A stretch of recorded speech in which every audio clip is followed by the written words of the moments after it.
Main उद्देश्य है कि भाजपा में जो मासेज का लीडर है वसुंधरा राजे, उनको किनारे करके और ऐसे लोगों को आगे ला रहे हैं जिनको लोग पूरे जिले में भी नहीं जानते।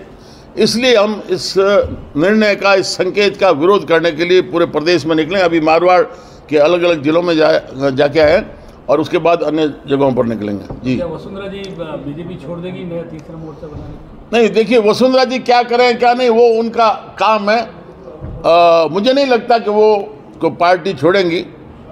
अब वो तो एक अनुशासित सिपाही हो सकती है, क्योंकि उनकी माता श्री हैं विजय राजे सिंधिया जी, इनके भाजपा के मूल संस्थापक नेतृत्व दिया उन्होंने, तो उनकी अलग स्थिति है। लेकिन मैं तो राख लगा के निकला हूँ और पूरे प्रदेश में निकलूंगा।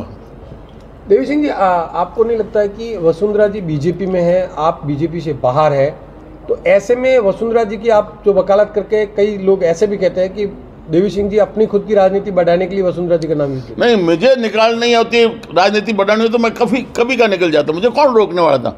जब मैंने भाजपा से इस्तीफा दे दिया एक टिकट गलत देने के कारण से, वसुंधरा जी अपना अलग सोच रखती है, लेकिन मुझे बर्दाश्त नहीं होता। मैं तो, आपको याद होगा जब भूपेंद्र जी यादव को राज्यसभा का उम्मीदवार बना के लाए थे, तो हम विधायकों से कहा कि चलो विधानसभा पर्चे भरने, प्रस्ताव बनो। हमने कहा ये कौन है, कहाँ से आए? तो सबकी माथे की नसें तन गई, सवाल खड़े करते हैं। मुझे उसमें कोई डर नहीं है, हमारा क्या नुकसान? हाँ, मेरी नीयत खराब होगी, मेरा कोई स्वार्थ होगा, तब तो कोई नुकसान मुझे पहुंचा सकता है, अदरवाइज कोई नहीं पहुंचा सकता। जी सर, आपने पार्टी के केंद्रीकरण होने की बात की, तो क्या लगा आपको इसमें? देखिए, ये धीरे धीरे हो रहा है। मतलब प्रधानमंत्री का चेहरा बना के हम चुनाव लड़ेंगे। अरे तो स्थानीय की बात कहाँ होगी? लोग तो स्थानीय मुद्दे, स्थानीय नेतृत्व, स्थानीय चेहरा देखना चाहते हैं, और उसी कारण से आप अलग अलग प्रदेश खोते जा रहे हैं। और इसलिए हम विरोध करें कि देखिए, बड़ी मुश्किल से हमने मेहनत करके पार्टी को सिंचा है। बीकानेर का उदाहरण दे दूंगा, एक भी सीट भाजपा नहीं लाती थी, जमानतें जब्त होती थी। हमने धीरे धीरे जिले में, संभाग में भाजपा को खड़ा किया। तो हमारी खुद की पार्टी है, पर इस प्रकार की मनमानी करेंगे कि आप वहाँ बैठे बैठे कठपुतली के जो मास्टर होता है, वो डोरों से कठपुतलियों को हिलाता है, वो स्थिति हम नहीं आने देंगे। सर, आपने कानून मंत्री और आपके जो बीकानेर सांसद है, उन पर जिस थाली में खाने उसमें छेद करने का आरोप है, क्या है ना? वो आंकड़े बता रहे हैं। वो जिस समाज से, हमारे यहाँ कुछ समाजों के नाम से भी वोट झुकाव होता है, सिर्फ उनके चुनाव में वोट वो मिलते हैं, लेकिन अन्य के चुनाव में माइनस हो जाते हैं और भाजपा के उम्मीदवारों को नुकसान है। तो आंकड़े बता रहे हैं, मेरे कहने से नहीं है। तो सर, आप प्रदेश के अलग अलग हिस्सों में जा रहे, तो किस तरह की रणनीति बनाई जाए? कोई तीसरा मोर्चा बनाने की प्लानिंग है, क्या है? हाँ, तीसरा मोर्चा बनाने की हमारी योजना है, और मेरे कहने से कोई नहीं आता। कोई शादी में बुलाओ भोजन के लिए, तब भी लोग नहीं आते। जिनको तकलीफ है, पीड़ा, जिनको कोई सुन नहीं रहा, उनको हौसला देने के लिए झंडा मैं उठाऊंगा और साथ में वो होंगे और पूरे प्रदेश में जाएंगे। सर, आपने पहले भी एक सामाजिक न्याय मंच से मोर्चा बनाकर चुनाव लड़ा था, उसमें सिर्फ आप अकेले जीत कर, और इस बार कितनी विधानसभा? अरे वोट भी तो भाई, हमने 1.5 महीने में पार्टी खड़ी की और 6.5% वोट लिए। आपने देखा होगा, आप उस समय उम्र में छोटे थे, हजारों लाखों की संख्या में अपने खर्चे से लोग युवा आते थे। तो ये कोई दिक्कत नहीं है कितने वोट ले जीते या ना जीते, मुद्दा आवाज उठनी चाहिए। हजारे जी को कौन जानता था? अपने क्या नाम उनका, हजारे जी, अन्ना हजारे। पर अन्ना हजारे एक आवाज बने, आवाज के साथ लाखों की संख्या में लोग खड़े हो गए। तो आवाज कौन बने, तो वो घंटी हम बांधेंगे। सर, और कौन शामिल होगा तीसरे मोर्चे में? आएंगे, आप देखते जाइए, जैसे जैसे शामिल होंगे चेहरे आपके सामने। आज मैं कह दूं तो वो ठीक नहीं है। और रणनीति के बारे में भी जैसे आपने पूछा, तो रणनीति पहले नहीं बताई जाती, वो सही समय पर। देवी सिंह भाटी की वसुंधरा राजे से टॉक चल रही है, क्या एन मोमेंट पे अगर वसुंधरा जी को चेहरा नहीं बनाया जाता है तो वसुंधरा जी भी इस तीसरे मोर्चे की कमान? ना, वसुंधरा जी ये तो देखो, जब मिलते हैं वो तो कहे थोड़ा धीमे, ठहरो ठहरो, मेरे वो स्वभाव में नहीं। तो उनका अपना अलग सोच है, वो कहाँ रहेंगी, लेकिन मुझे लगता है कि वो भाजपा तो नहीं छोड़ेंगी किसी भी हालत में।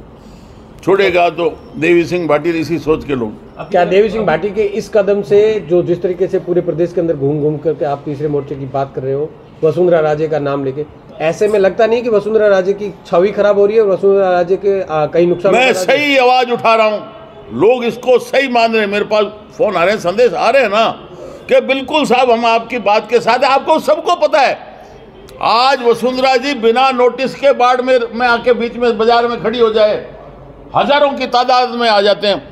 अब प्रदेश वाले नेताओं को बुलाओ, देखें कितने गाते हैं, आह्वान करने पर भी नहीं आ रहे। जब वसुंधरा जी पहली बार राजस्थान आए थे तब वो भी दिल्ली में थे और वो अचानक आए थे, उसको भी पब्लिक ने एक्सेप्ट किया, तो आपको नहीं लगता है कि कोई हमारे यहाँ कहावत है कि गांव कोटवाली सिखा देती है। जिम्मेवारी जब आप देते हो ना तो वही थानेदारी करने लग जाता है, वही तहसीलदारी करने लग, वही डॉक्टर हो जाता है। वो जिम्मेवारी लेकर उन्होंने आम लोगों का विश्वास जीता, सीने के लगाए। जैसे आप देखते हैं कि जहां भी सभा की तो ये नहीं हेलीकॉप्टर से उतरे, हवाई जहाज से आके भाषण देके हाय हाय बाय बाय, वो फिर चलती है सड़क पर गांव के बीच में लोगों से मिलते हुए, चुनरी ओढ़ते हुए, उड़ाते हुए, तब लोगों का जुड़ा होता है। तो पहली बार 162 थोड़े दिनों में ये कामयाबी कहां से मिली, जो कि पहले नहीं ला सके। हालांकि सब मेहनत करने वाला नेतृत्व था, लेकिन उसके पास एक अलग करिश्मा है जो सीधा कार्यकर्ता को जोड़ता है। क्या हो सकता है कि नया नेतृत्व तो अगर राजस्थान को मिलेगा तो उसमें ये करिश्मा हो जाए?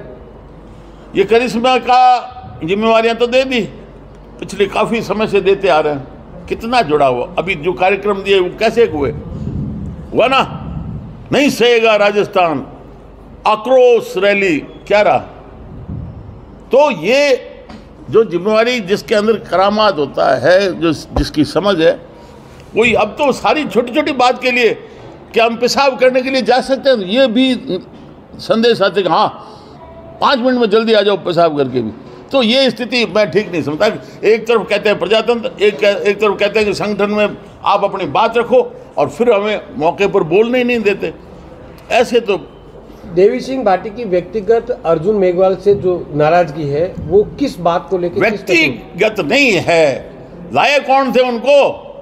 हमारे यहाँ पहले धर्मेंद्र जी थे जो फिल्मी लाइन के थे, तो हमने कहा कि वो तो हमने देख लिया, 5 साल भुगत लिया, अब के कैलाश जी मेघवाल को भेजने। हमने कहा अगर आए तो वापस भेज देंगे। बार के स्थानीय लोग गए क्या?